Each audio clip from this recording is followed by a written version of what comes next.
Hi everybody. I'm going to show you the basics of gel printmaking today, just to get all of you started and ready for our class that begins very soon. So I'm going to show a video right now that I've made, and I will narrate it and I'll walk you through the basic steps of gel printing. So I'm going to share my screen here and get ready to show you this video.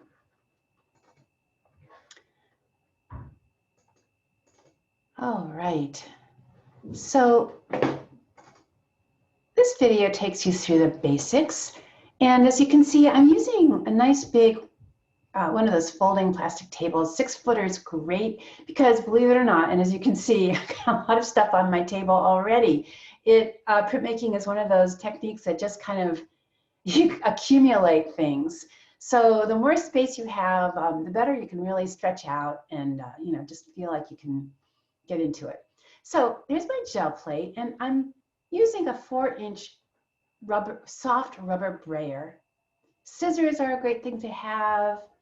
A little bottle or a big bottle of water that you can spray onto your jelly or your utensils to clean them off quickly, and a small container of water that you can just clean off your brayer in and put it in there when you're not printing.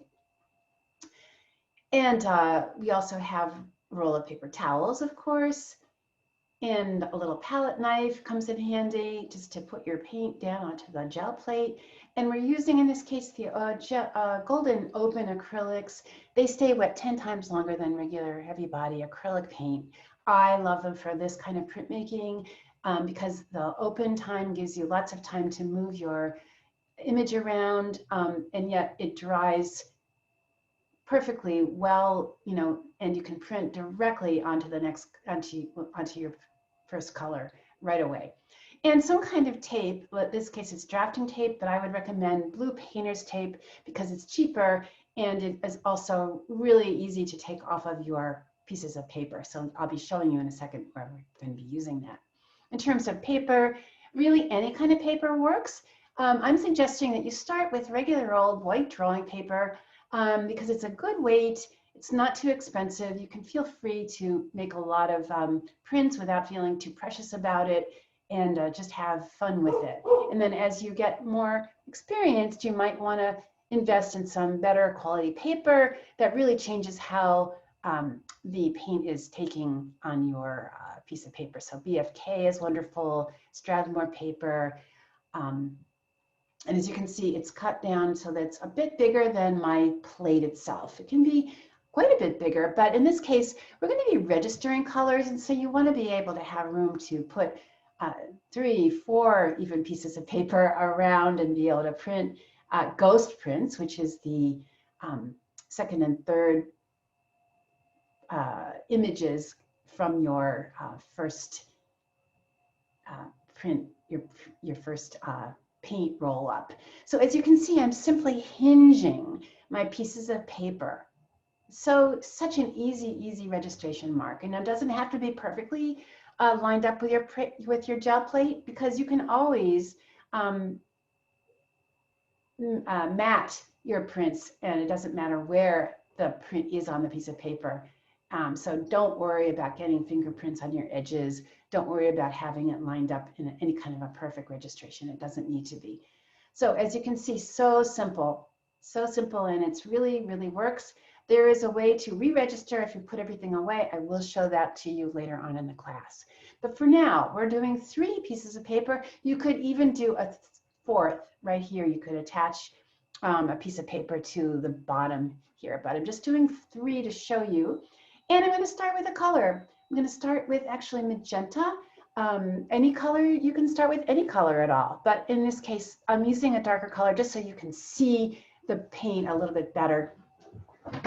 And I'm simply putting the paint right on the jelly plate. You can do that, or you can mix it up before. But in this case, it's really fine to just take it right out of the container, put in, and then spread it onto your plate, just like this. Roll it up with your brayer. How much paint? that's, you know, really something like cooking. You have to see and you have to feel it yourselves. Generally speaking, when it's a little bit tacky like this, you know, you've got enough paint.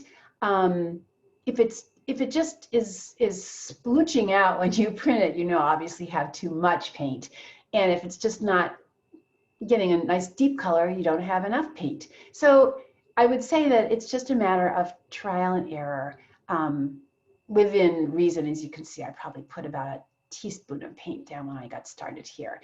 And I'm starting by using simple rubber bands as my first effort to make a print.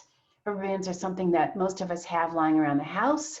So many things can be used, things that you just have in your own home, ready to go, that make stunning prints. Pieces of string, pieces of embroidery thread, or just sewing thread, feathers, leaves, so many different possibilities for making an image or for making stencils. It's really quite astounding, all the different things you can get out of this very simple process. And the gel plate is very easy to be able to transfer an image. As you can see, I'm not pressing hard. You can control how much paint is getting transferred onto your paper simply by deciding to not press very hard. In this case, I'm leaving some white around my rubber bands because I know that that's going to be an interesting shape I've created. And as you can see, as I do my second and third prints here, I will get variations on that. And here I'm going to just go ahead and put my second piece of paper down, and I'm pressing a little bit harder this time. But I don't have to really press super hard. You could use a clean brayer, but I think using your hands is really fine. You really don't need to. You could. And I also here am just not pressing super hard yet, but a little bit harder. And here I'm getting much more of an indication of the rubber bands and a lighter color, as you can see. So then I'm going ahead and taking off my rubber bands, moving them out of the way, and printing my third ghost print, or rather my second ghost print. The first one was not a ghost. My second ghost, and getting the last bits of paint off of my plate, pressing a bit harder and really trying to get all the excess paint off and making another really interesting print that way. As you may notice, most of your paints, all of the ones I asked you to get, except for white and black, are transparent. And so we'll be doing a lot with transparencies in this class. I'm beginning to understand how to control transparency versus opacity.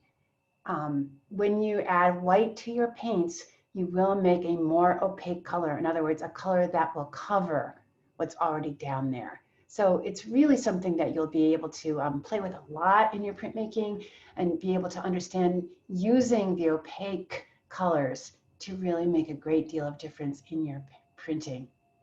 But in this first video here, I'm just going to focus on using transparent colors and take you just through the basics here, really just how to get started, how to set up. So now we're going to go into our next color. And as you can see, I didn't wash the plate off in between the magenta and the blue because the magenta, there's so little left. You really don't need to unless you really want to clean up perfectly well. And as far as the roller goes, my brayer, I will want to get most of that paint off. But you just need to just roll it up off on a excess piece of paper or a towel, paper towel. Get most of the paint off. Get most of it because, as you can see, the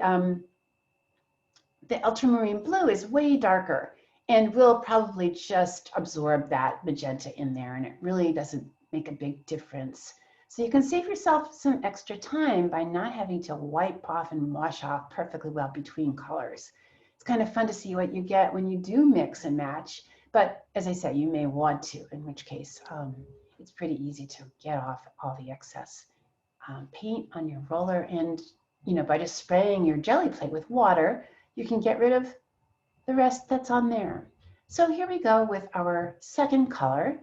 And this is where our registration really comes in handy, because you can be assured that when you print again, you will end up with your colors matching exactly where they should be.